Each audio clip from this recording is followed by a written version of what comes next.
Sir speaker sir, మీరంటే మర్యాద ఉంది సార్, మీరంటే గౌరవం ఉంది sir.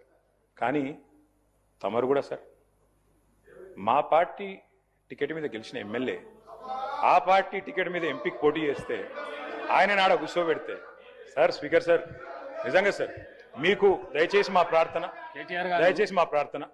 Sir. I appealing to you. నా మాట మొత్తం వినండి సార్. నా అపీల్ సార్, మీరు నిర్ణయం తీసుకున్నారు, తప్పకుండా దాంట్లో మాకేం విభేదం లేదు సార్. మీరంటే సంపూర్ణమైన గౌరవం ఉంది. ఒక్క నిమిషం. జ్యుడిషియరీలా కోర్టు కోతాం, జడ్జి జడ్జిమెంట్ ఇస్తాడు. ఈ కోర్టు కాకపోతే ఇంకో కోర్టు కోతాం. జడ్జిమెంట్ నువ్వు మొత్తం చదవకుండానే ఎన్నో అభియోగాలు చేసినావు, అయినా నేను మీడియా ముందుకు రాలేదు. ఈ విషయంలో కూడా నువ్వు జడ్జిమెంట్ చదివినాక నాతో మాట్లాడితే నేను దానికి జవాబిస్తాను. దయచేసి ఈ ప్రశ్నించే దీన్ని మీరు తక్కువ చేసుకుంటే మంచిగుంటుందని చెప్పేసి ఈ సభలను మీకు తెలియజేస్తాను. స్పీకర్ సార్, మీరంటే వ్యక్తిగతంగా గౌరవం ఉంది, మీరు నేను మిత్రులం, అందరికీ తెలిసిందే.